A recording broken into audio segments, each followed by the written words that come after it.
I believe it was Albert Camus who once said, "With the taste of your lips, I'm on a ride. You're toxic, I'm slipping under." And I think he was talking about a certain type of culture that would come over us in the future time, a culture called callout culture. Now, to explain it in layman's term, callout culture is when the internet comes together to mob shame someone so that they can suffer either socially or financially. And this whole endeavor is inherently toxic from the core, whether you believe it's good or bad. Now, I want to talk about a couple of examples. I might get canceled for this now, I understand, but I am a red-blooded American. I believe in hard work. I love my grandma, and I think that people higher in the social hierarchy shouldn't have to deal with the same problems as we do.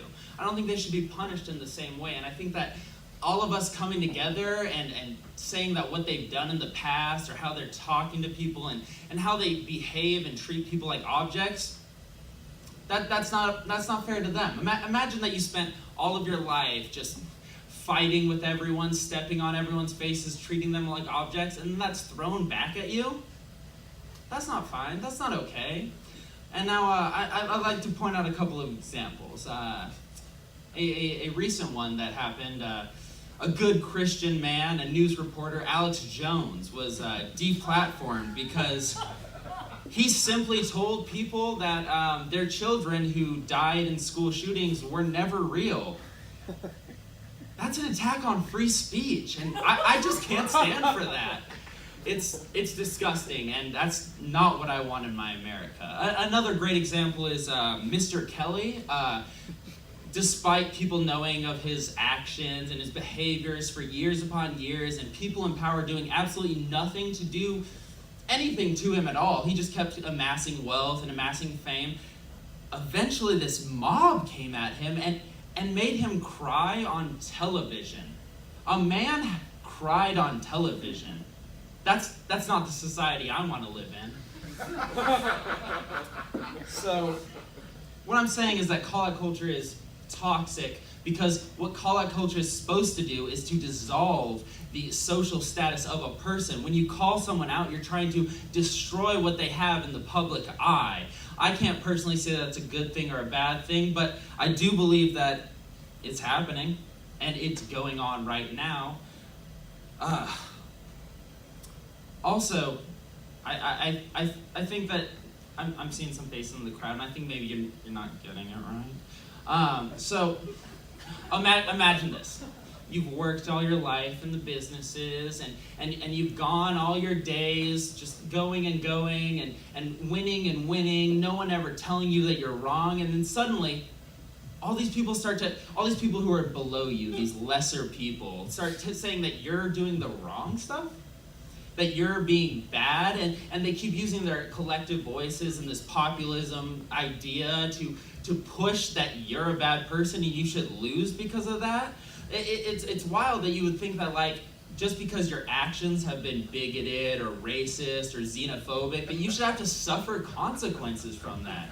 And I'm honestly disgusted. Like, here. All right, let's cut the bullshit. Fuck it. We're off the record.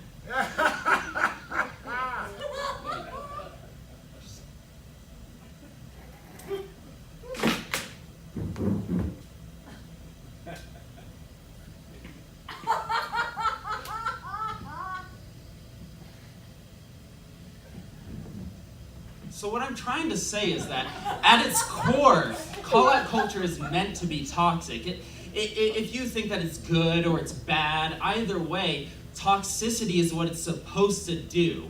I don't think that you can actually look at it objectively without saying that if you say, I believe that callout culture is good, then yes, awesome. You want it to dissolve people's social status. You want it to ruin them financially. You want them to be pushed out of society. But callout culture does have these things that, are bad, I guess, that are negative to the good people or whatever. It's so nebulous, this callout culture, that it can be weaponized by anyone, any bad actors, that it can attack anyone with any amount of social clout. I know you're a little older, so clout is like being popular. It's like, social significance, just helping you out a little bit.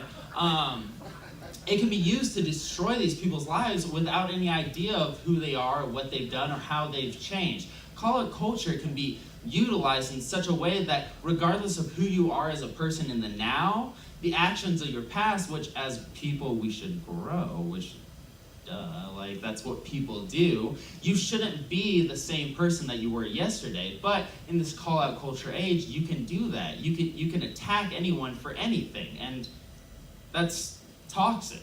That's destroying them and dissolving them. And even if you do destroy their lives and destroy who they are financially and socially, they're still a person. They're still going to be around. And at the worst, they're just going to move further to awful. They're just going to become shittier people because they're ostracized from the people that actually could help them be better. You could help them be better. And I'm not talking about fucking Nazis or fucking people who are far out there and trying to fuck up everyone who doesn't look like them. I'm talking about the people who are in the middle, who have fucked up in the past and are trying to move past it. The people who aren't who they used to be, which is nearly everyone.